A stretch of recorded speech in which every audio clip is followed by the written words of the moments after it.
Hey you guys, it's Dana, and today I'm going to talk about pumping at work or in the office.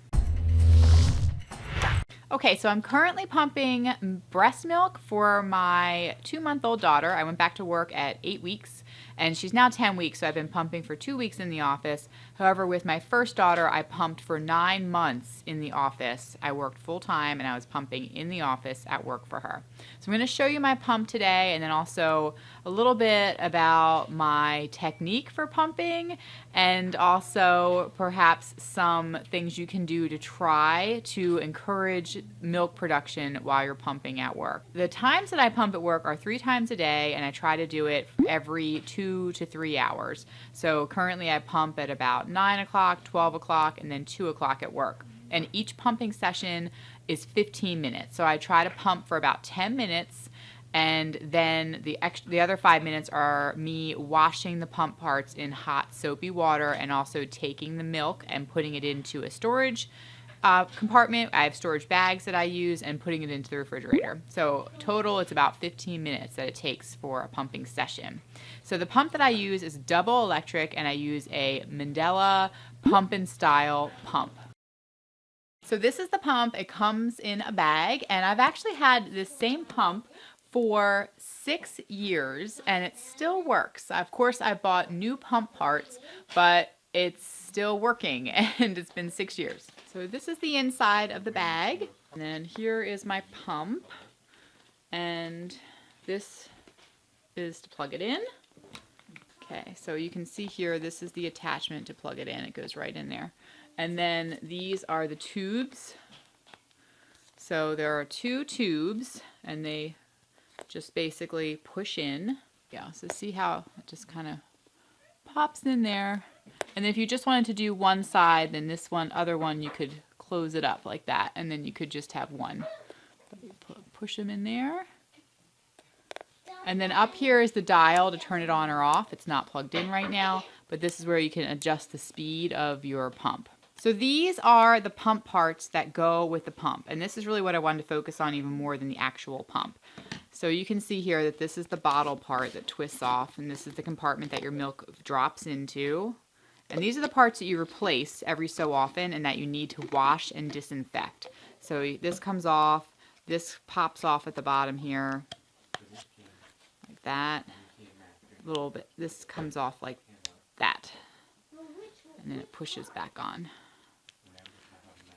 Okay, and it goes there. All right, but this part here, I want to focus on this because this is the part that there are different sizes of these. It's called the phalange, or I just call it a cone. But this part here, there's different sizes, and your pump usually comes with a standard size, but that doesn't mean that that's going to fit you. So when your nipple goes in here, you don't want your nipple to be pushed all around the edges, because if it is, when you're pumping, you're going to get very sore, and you're going to traumatize your nipples. So you don't want it to be completely, squished in there. So when you're pumping, you want it to be, fit. You want it to fit you, but you don't want it to be, like I said, you don't want your nipple squishing completely up against the sides of this when you're pumping. So this thing basically fits on, like that. So make sure that your cone is the right size. I actually bought every single size when I first started pumping, but they are expensive, so maybe you don't want to do that.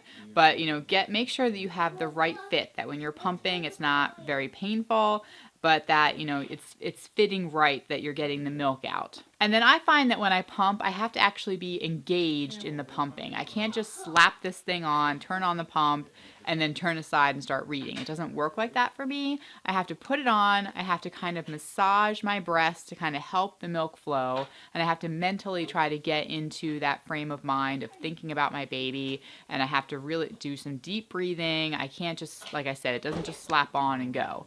And for me, it takes some time for your body to adjust to the sound of the pump, and for your body to sort of know, okay, trigger it, that it's time to produce milk, that now it's time for letdown.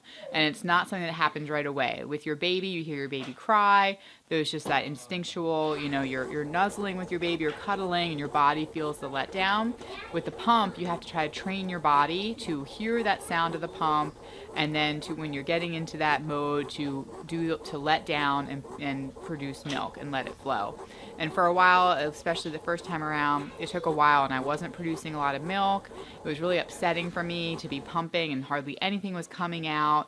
I wasn't ever one that just kind of milk gushes. But this time with my fourth baby, this is after 6 years of using the pump, when I hear the pump, it just kind of, my body just sort of starts to produce milk, and it's coming a lot easier this time than it did 6 years ago when I first started. So you have to remember that there's a learning curve for you and your body with your pump, and you have to try to take the time to sort of let your body adapt. So when you have one type of pump and you're pumping with that, I guarantee you that if I bought a different style of pump or a different brand, my body would not produce as much milk because I am now accustomed to the pump that I have.